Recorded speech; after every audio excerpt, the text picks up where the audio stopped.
Hello student, social भी सभ्यता में आपका स्वागत है। आज हम क्लास 10th के जो हमारा अर्थशास्त्र है इकोनॉमिक्स है 10th क्लास के, इसके हम चैप्टर 3 है उसके महत्वपूर्ण प्रश्न कर रहे हैं। चैप्टर के नाम है मुद्रा और साख। तो यहाँ देख सकते हैं सीबीएसई क्लास 10 अर्थशास्त्र महत्वपूर्ण प्रश्न पार्ट 3 मुद्रा और साख। तो बहुत ही महत्वपूर्ण प्रश्न है और परीक्षा की दृष्टि से बहुत ही हेल्पफुल है। तो आप इसे एक भी क्वेश्चन स्किप मत कीजिएगा। आप कहीं से भी वीडियो देख रहे हैं सभी के लिए हेल्पफुल होगा। आप किसी भी राज्य से जितने भी बोर्ड एग्ज़ाम देने वाले बच्चे हैं, चाहे बोर्ड का प्री बोर्ड, सब में हेल्पफुल होगा। तो आप इसे देखिएगा, स्किप बिल्कुल भी नहीं करना है। सारे क्वेश्चन को आराम से देखना है और अपने दोस्तों में भी शेयर करना ताकि वो भी इसे देख सकें। और कॉपी पेन लेकर बैठ जाइए, देखते रहिए। चलिए हम अपना प्रश्न शुरू करते हैं। पहला है, भारत में विनिमय माध्यम के रूप में कौन सी करेंसी का उपयोग किया जाता है? तो देखिए आंसर इसका 4th हो जाएगा, रुपया। अगला प्रश्न है, मुद्रा को विनिमय का माध्यम कहा जाता है। तो यहाँ पे देखिए प्रश्न, मुद्रा को विनिमय का माध्यम कहा जाता है, क्यों? तो इस तीनों हो जाएगा, प्रयुक्त सभी 4th हो जाएगा इसका आंसर। अगला प्रश्न हमारा है, मुद्रा का विनिमय किसे के द्वारा किया जाता है? तो देखिए यहाँ पे आंसर हो जाएगा कि पहला ही होगा हमारा केंद्रीय सरकार की ओर से भारतीय रिजर्व बैंक। अगला होगा हमारा प्रश्न, निम्नलिखित में साख के औपचारिक साधनों में नहीं होते कर्मचारी। आंसर 3rd हो जाएगा। चलिए अगला प्रश्न देखते हैं, SHG क्या है? तो ये देखिए स्वयं सहायता समूह है, पहला ऑप्शन हो जाएगा और यहाँ भी दिया हुआ है। निम्न में से करेंसी मुद्रा का रूप है? तो आधुनिक हो जाएगा इसका 2nd। ये देखिए, निम्नलिखित में बैंक साख का कौन सा साधन है? तो यहाँ देखिए औपचारिक है, अनौपचारिक है। औपचारिक नहीं होगा, अनौपचारिक होगा। ये नहीं, पहला ही होगा, औपचारिक होगा, अनौपचारिक नहीं औपचारिक होगा, सॉरी। यहाँ आंसर भी देखिए नीचे दिया हुआ है। और अगला हमारा प्रश्न है, निम्नलिखित में साहूकार उधार राशि पर ब्याज लेते हैं? तो बहुत अधिक लेते हैं, यहाँ नीचे आप देख सकते हैं, आंसर भी दिया हुआ है। अगला है, निम्नलिखित में बांग्लादेश में ग्रामीण बैंक से कर्ज लेने वाले अधिकांश कौन होते हैं? तो महिलाएं होती है, 2nd हो गया। और अगला प्रश्न हमारा 10th है कि धनी परिवारों के लिए साख का कौन सा मुख्य स्रोत है? तो औपचारिक क्षेत्र है, 2nd हो जाएगा। और देखिए हमारा अगला प्रश्न है, सिक्कों के प्रयोग से पहले निम्नलिखित में से कौन सी वस्तु का मुद्रा के रूप में प्रयोग किया जाता था? तो अनाज है, वस्तु विनिमय प्रणाली की एक वस्तु को देकर दूसरे वस्तु को लेना। और अब देखिए हमारा 1 लाइनर आ गया, एक नंबर 1 अंक वाला आ गया। तो ये देखिए पहला हमारा प्रश्न है, मुद्रा का आविष्कार से वस्तु विनिमय प्रणाली की किस कठिनाई का समाधान हुआ? तो ये देख सकते हैं आवश्यकताओं के दोहरे संयोग की। अगला है, मुद्रा को विनिमय का माध्यम क्यों कहा जाता है? तो देखिए क्योंकि यह विनिमय प्रक्रिया के मध्यस्थता कार्य करती है। अगला है, बैंक अपने आसपास कितने नकद को? तो कुल राशि का 15%। और अगला है, अंतर्राष्ट्रीय स्तर पर विनिमय के लिए कौन सी करेंसी का उपयोग किया जाता है? तो डॉलर का किया जाता है, नीचे आंसर भी है।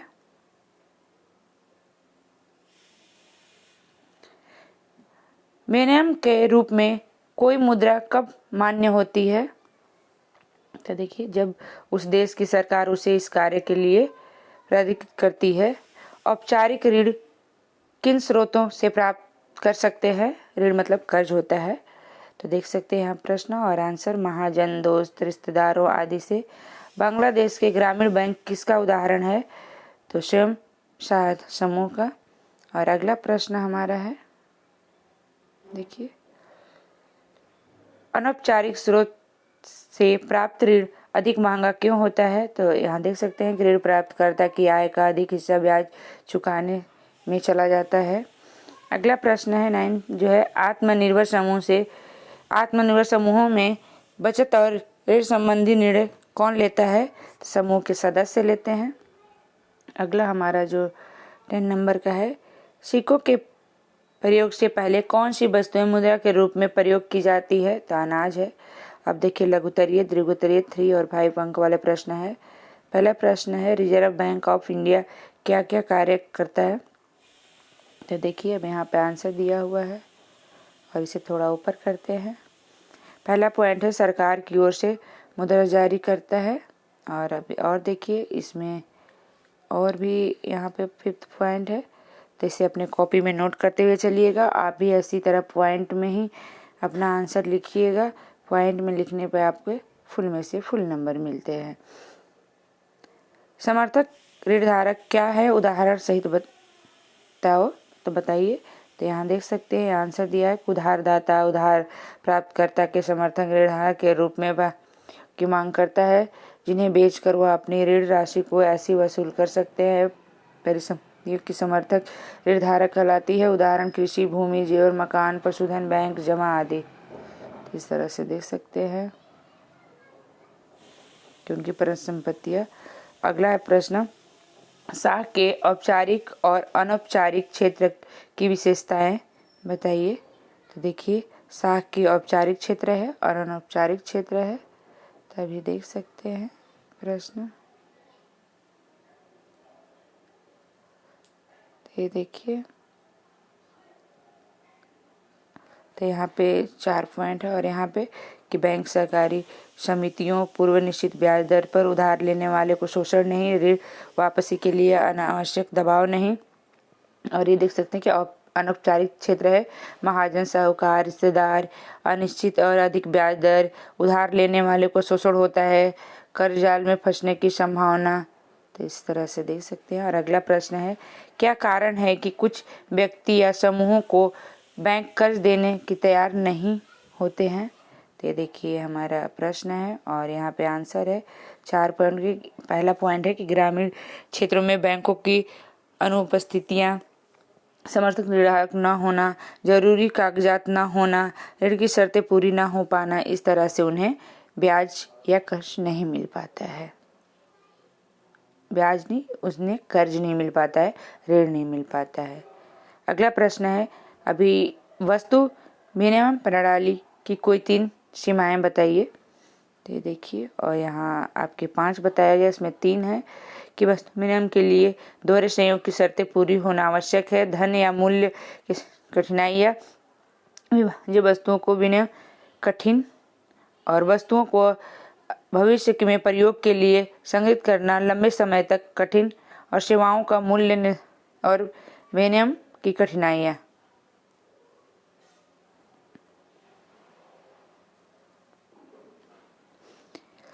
क्या सलीम और सपना दोनों के लिए ऋण एक ऐसी परिस्थितियाँ उत्पन्न करता है? व्याख्या कीजिए। तो देखिए यहाँ पे प्रश्न है हमारा और ये आंसर है और यहाँ 5 पॉइंट में दिया हुआ है, इसे अपने कॉपी में नोट करते हुए चलिएगा, लिखते हुए। अगला प्रश्न हमारा है, देखिए कर्ज जाल कब उत्पन्न होता है? उदाहरण देकर बताइए। ये देखिए हमारा आंसर है और 4 पॉइंट में है, तो इसे आप लिखते हुए चलिएगा नोट करके। ये देखिए और हमारा अगला प्रश्न है, ऋण की शर्तें किसे कहा जाता है या किस प्रकार भिन्न होती है?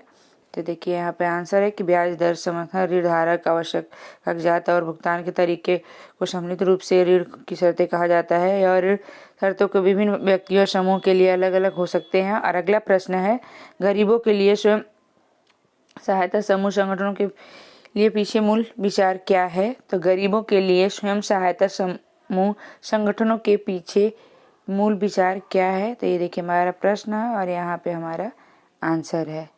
इस तरह से देख सकते हैं, यहाँ 5 पॉइंट में दिया हुआ है हमारा आंसर। ये क्वेश्चन है और यहाँ 5 आंसर है 5 पॉइंट में कि गरीबों को संगठित रूप में कार्य के लिए प्रेरित करना, स्वरोजगार के लिए प्रेरित करना, शोषण से बचाना, कर्जदारों को कर्ज जाल से बचाना, महिलाओं को बनाना और रोजगार के अधिक अवसर उपलब्ध करवाना। और अगला प्रश्न है, भारत में औपचारिक ऋण क्षेत्र को विस्तृत करना क्यों आवश्यक है? विस्तृत करना मतलब उसे बढ़ाना क्यों जरूरी है? तो देखिए यहाँ ये हमारा प्रश्न है और ये आंसर है। इस तरह से करते हुए चलिएगा, अपने कॉपी में नोट भी करते हुए चलिए। और 2 पॉइंट उसके और नीचे भी थे, ग्रामीण क्षेत्र में साहूकारों पर निर्भरता कम करने के लिए और छोटे कर्जदारों को आसानी से उपलब्ध करवाने के लिए। अगला है हमारा प्रश्न है, ये देखिए हमारा प्रश्न है, मुद्रा का अर्थ तथा कार्य का वर्णन कीजिए। तो ये देखिए ये हमारा प्रश्न है, मुद्रा विनिमय के माध्यम के रूप में स्वीकार की जाती है। नोट, सिक्के, ये देखिए यहाँ पे पॉइंट में दिया है। मूल्य का मापन करना, मूल्य का संचय करना, भुगतान का मान्य, साख का आधार या राष्ट्रीय आय का वितरण करती है या तरलता प्रदान करती है। तो इस तरह से अगला प्रश्न है, गृह ऋण लेने के लिए ऋणी को कौन कौन सी औपचारिकता करनी पड़ती है? मतलब आपको कर्ज लेने के लिए घर के लिए आपकी कौन कौन सी औपचारिकता, मतलब जो कागजात या क्या क्या चीज़ें आपको देनी पड़ती है। तो ये पॉइंट है कि आपको कर्ज लेने के लिए ये चीज़ें को देनी होती है। अगला प्रश्न है, साख के औपचारिक क्षेत्र तथा अनौपचारिक क्षेत्र की विशेषता बताइए। तो देखिए ये साख के औपचारिक और अनौपचारिक ये देखिए दिया हुआ है। हमने इसे ऊपर भी करा था लेकिन आप देख सकते हैं दोबारा से इसे। अगला है, हमें बैंक की क्या आवश्यकता है? बैंक कौन सी सेवाएं देती है? बैंक को आय का मुख्य स्रोत क्या है? तो हमारा क्वेश्चन है और नीचे आंसर देखते चलिए कि आधुनिक समय में प्रतिदिन आर्थिक कार्यों तथा राष्ट्रीय अंतर्राष्ट्रीय व्यापार की दृष्टि से बैंक की आवश्यकता होती है। तो सेवाएं देखिए यहाँ पॉइंट में दिया हुआ है 5 पॉइंट। तो इस तरह से अपने कॉपी में नोट करते हुए चलिएगा। और हमारा अगला प्रश्न है, ग्रामीण क्षेत्र में साख के कौन से स्रोत हैं? इनमें से कौन सा साख का सुविधाजनक स्रोत है? तो ये देखिए ये क्वेश्चन हमारा हो गया यहाँ पे और ये आंसर हो गया कि औपचारिक स्रोत बैंक समितियाँ, अनौपचारिक स्रोत साहूकार, महाजन, रिश्तेदार, सुविधाजनक स्रोत, अनौपचारिक स्रोत इसके कारण निम्न है। देख सकते हैं यहाँ पे कि अनौपचारिक स्रोत से ऋण मिलना सरल है, जरूरत के समय तत्काल मिल जाता है।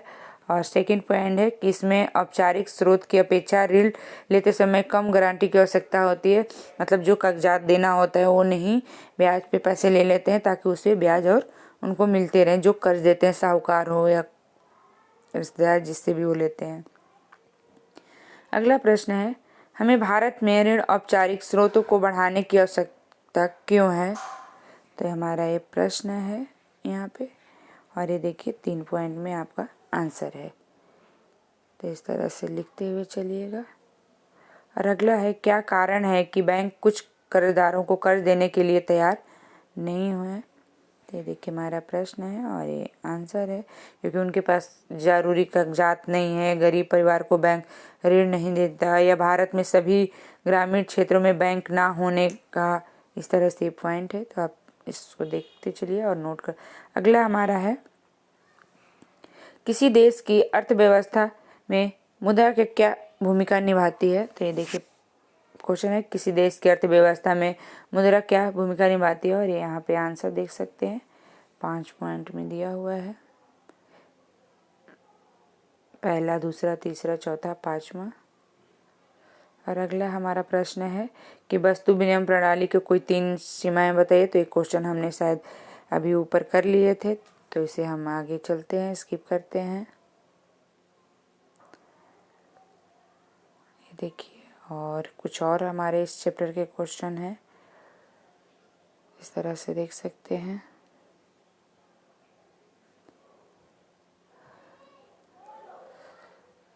अनौपचारिक क्षेत्रों में ऋण लेने वाले समूह को अधिकतर ग्रामीण, अशिक्षित और गरीब ही क्यों होते हैं? ये किस प्रकार उनके शोषण को बढ़ावा देते हैं?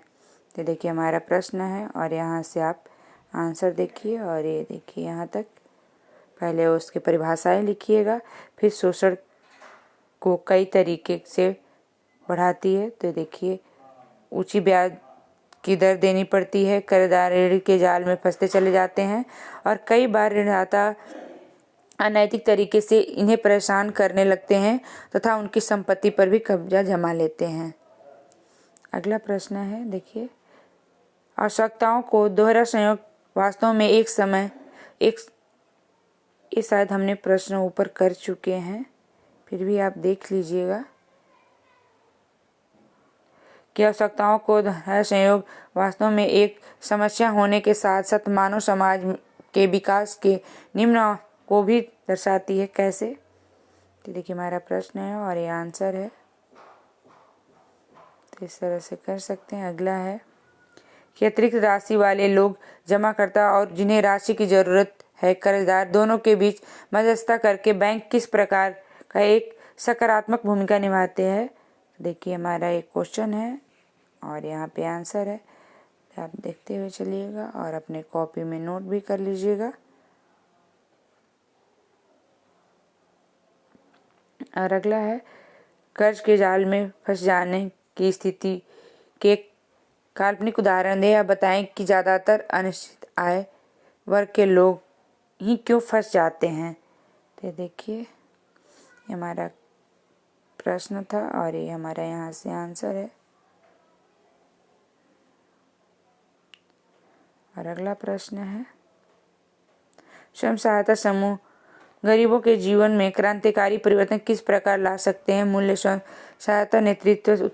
ये देखिए हमारा क्वेश्चन है और यहाँ पे आंसर है कि महिलाओं की आर्थिक सहायता, ब्याज में कमी, गरीबों का संगठन और सामाजिक विषयों के बारे में जानकारियाँ। और अगला प्रश्न है हमारा कि किसी व्यक्ति को एक छोटी व्यवसाय करने के लिए ऋण की जरूरत है, वह किस आधार पर यह निश्चित करेगा कि उसे यह ऋण बैंक से लेना चाहिए या साहूकार से? तो इसका आंसर देख सकते हैं कि ब्याज की दर, भुगतान की शर्तें, ऋणधारक गिरवी मतलब कोई सामान या कोई वस्तु रख करके। अगला है, चेक द्वारा भुगतान नगद भुगतान की अपेक्षा किस तरह के एक बेहतर विकल्प है? तो आप इसका आंसर देखिए।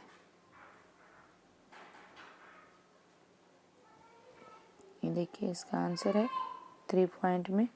और अगला प्रश्न है, जनता द्वारा प्राप्त जमाओं का बैंक क्या करते हैं? 3 बिंदु लिखिए कि जनता द्वारा प्राप्त जमाओं को बैंक क्या करते हैं और 3 बिंदु यहाँ क्वेश्चन है और यहाँ पे आंसर अब लिखिए आप। और आज के हमारा ये लास्ट क्वेश्चन था। ये देखिए इस तरह से आप लिख सकते हो। देखिए कितना ही महत्वपूर्ण प्रश्न है और कितने सारे हमने क्वेश्चन इस वीडियो में किए। हमने कम से कम इसमें 30 या 40 क्वेश्चन कवर किए हैं। तो सोचिए कि आपने एक चैप्टर से 40 क्वेश्चन, और हमने 2 पार्ट है, सेकेंड पार्ट था, हमने 2 पार्ट, तो एक चैप्टर से 50 क्वेश्चन, उसमें से आपके 2 भी क्वेश्चन पेपर में आ जाते हैं। तो आपके लिए कितने हेल्पफुल होगा। तो आप लाइन बाय लाइन पढ़िएगा, वीडियो को पूरा देखिएगा और अपने दोस्तों में भी शेयर करिएगा। जो बच्चे नए हमारे चैनल पे, उसे लाइक सब्सक्राइब करिएगा। अब नेक्स्ट वीडियो में जल्द मिलेंगे। धन्यवाद।